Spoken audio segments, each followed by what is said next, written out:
Welcome, truth seekers, to a journey into the abyss. We're not just walking the cobbled streets of Edinburgh, we're stepping into a city pulsating with centuries of raw, unfiltered history, a place where the veil between our world and the next is terrifyingly thin. This isn't just any city, it's considered one of the most haunted cities on the entire planet. A chilling testament to the suffering, the darkness, and the spectral echoes left behind. I can feel the energy already, a cold current running beneath the surface of this ancient landscape, whispering tales of what lies beneath. Tonight we're not shying away from the darkness, we're confronting it head-on. We're plunging into the heart of Edinburgh's most notorious paranormal hotspots. Places where countless souls have encountered inexplicable phenomena, where the dead don't just rest. They linger, they interact, they make their presence undeniably known. We're here to explore the chilling tales, the documented encounters, and the real-life ghost stories that have etched themselves into the very fabric of this city, leaving visitors and even the most hardened locals trembling in raw, unadulterated fear. Are you ready to face what waits in the shadows? I'm Stephen Corbett, and I'm taking you on an investigation, a deep dive into the spectral heart of Scotland. We'll uncover the legends, sift through the evidence, and try to understand the forces at play in these incredibly active locations. From poltergeists unleashing physical attacks to lost souls trapped in underground labyrinths, the stories you're about to hear are not for the faint of heart. This is an exploration of the unknown, a quest for answers in places where the silence screams louder than any living voice. Lock your doors. The investigation begins now. Our first descent into Edinburgh's haunted heart takes us to a place synonymous with fear, a location where the dead are far from peaceful, Greyfriars Kirkyard. This isn't just any cemetery, it's a battleground of spiritual unrest, a place where the very air crackles with an oppressive, malevolent energy. For years, whispers of a violent entity have emanated from its ancient tombstones and shadowy mausoleums. We're talking about something powerful, something aggressive, something that has left its mark physically and emotionally on countless unsuspecting visitors. This is the lair of the infamous Mackenzie poltergeist, an entity whose rage knows no bounds.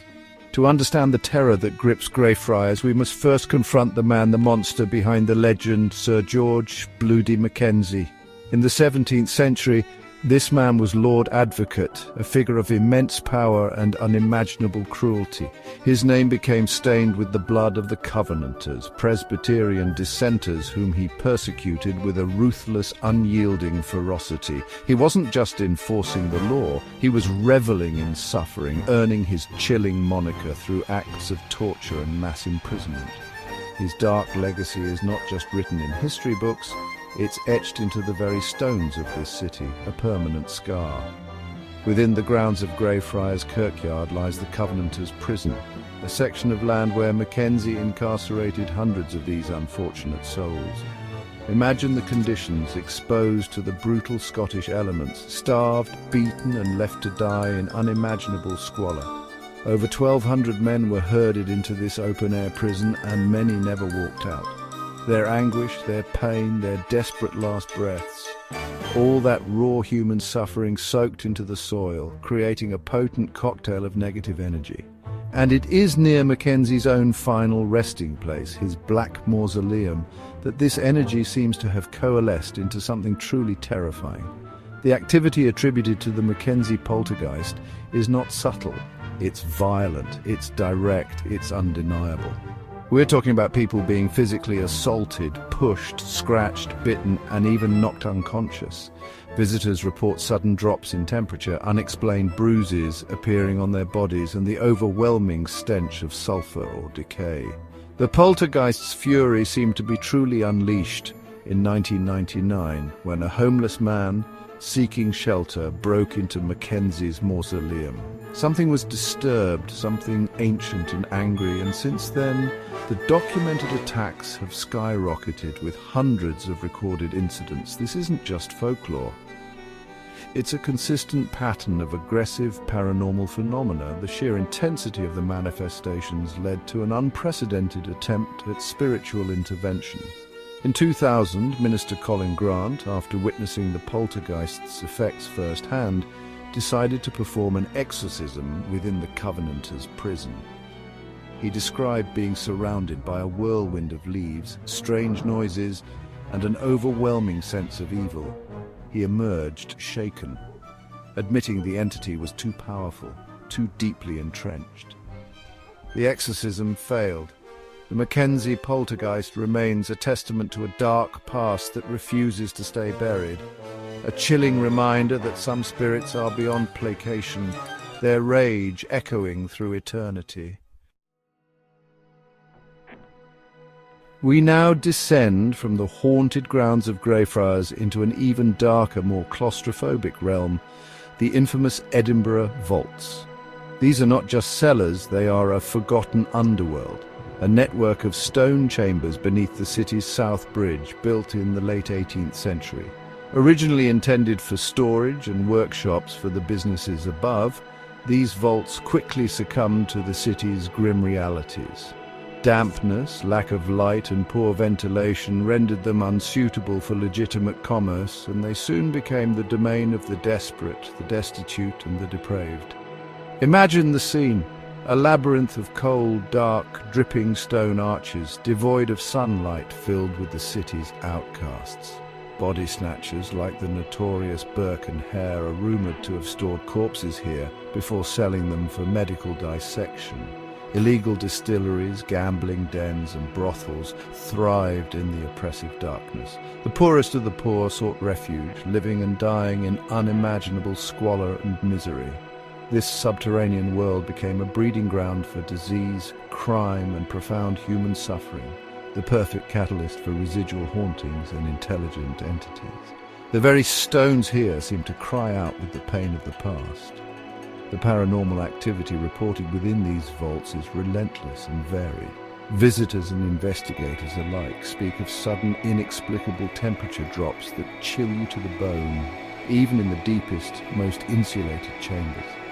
Disembodied voices are a common occurrence, whispers that seem to brush past your ear, faint cries, and sometimes guttural groans that emanate from the darkness itself. Shadow figures are frequently sighted darting between the archways, and many people report the unnerving sensation of being touched, pushed, or having their clothes tugged by unseen hands. The air is thick with an oppressive energy, a feeling of constant surveillance. Several distinct entities are said to roam these haunted depths, their legends passed down through chilling eyewitness accounts. One of the most notorious is Mr. Boots. He's described as a malevolent presence, often heard before he's felt his heavy, echoing footsteps stomping through the stone corridors when no one living is there. Some have even reported seeing his shadowy apparition, a tall, dark figure who instills a profound sense of dread. Then there's the Watcher, an entity believed to observe visitors from the darkest corners, often felt as an intense, prickling sensation on the back of your neck, the undeniable feeling of unseen eyes boring into you. The sheer volume of paranormal claims eventually drew the attention of paranormal investigators from around the globe, including numerous television shows. These teams, armed with sophisticated equipment, have captured compelling evidence. EVP recordings of voices responding to questions, unexplained light anomalies, and even physical interactions. The Edinburgh vaults have consistently ranked among the most active and terrifying haunted locations investigated, solidifying their fearsome reputation. Each investigation seems to peel back another layer of the darkness, revealing more questions and deepening the mystery of what truly lurks within these forgotten chambers, forever trapped beneath the bustling city above. Our final investigation takes us to a place uniquely preserved in time, a hidden street frozen beneath the Royal Mile Mary King's Close. This isn't a reconstruction, it's a genuine 17th century thoroughfare, sealed off and built over, creating a time capsule of life, death, and untold sorrow. Walking these narrow, claustrophobic alleyways is like stepping directly into the past, a past overshadowed by poverty, disease, and the constant terrifying threat of the plague. You can almost hear the echoes of the former residents, their joys, their fears, and their final desperate moments. During the devastating plague outbreaks of the 17th century, places like Mary King's Close became scenes of unimaginable horror. Imagine the terror as the sickness spread, unseen and unstoppable. Families were torn apart, homes became prisons, and the city above turned its back. Legend, though often debated by historians, speaks of the close being walled up, its plague-stricken inhabitants left to die, their cries for help fading into the stone. Whether this extreme measure is entirely accurate or not, the suffering within these walls was undeniably real, the emotional residue seeping into the very fabric of the buildings.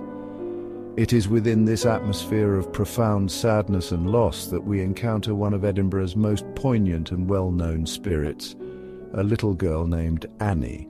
The story, popularized by a Japanese psychic named Aiko Jibo in the 1990s, tells of a young child who died of the plague within the close. Annie, it is said, was left behind, her family gone, her favorite doll lost, her spirit, small and sorrowful, is believed to remain, forever searching, forever grieving in the cold darkness of her former home. This isn't a tale of malevolence, but one of heartbreaking loneliness. Aiko Jibo, during her visit, claimed to feel an overwhelming sense of misery emanating from one particular room. She described sensing the presence of a young girl, despondent over the loss of her toy and her family. The psychic was so moved by this encounter that she left a doll as a gift for Annie, hoping to bring some comfort to the lost spirit. This single act of compassion sparked a tradition that continues to this day. Visitors from all over the world, touched by Annie's story, now leave dolls, toys, trinkets, and even coins for her in that very room. The room itself has become a makeshift shrine, a testament to the enduring power of empathy and the human connection to stories of loss. Many who enter report a distinct emotional shift, a wave of sadness, a feeling of a child's presence, or an inexplicable urge to cry.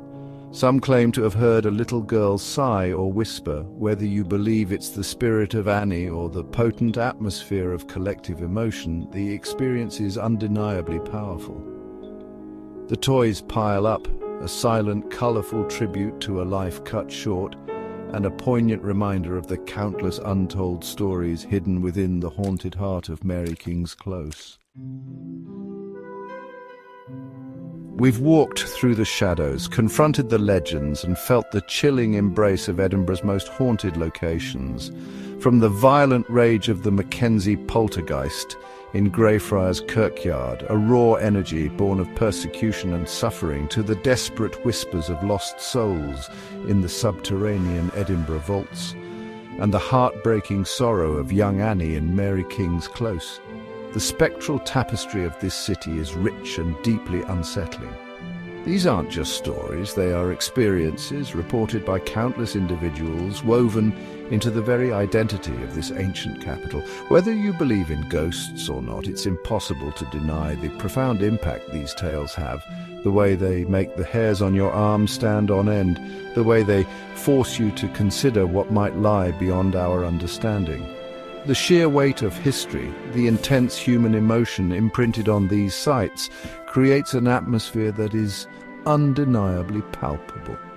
Edinburgh's haunted past is not just a collection of folklore, it's a living, breathing presence that continues to fascinate, terrify, and leave us all questioning the true nature of the unknown.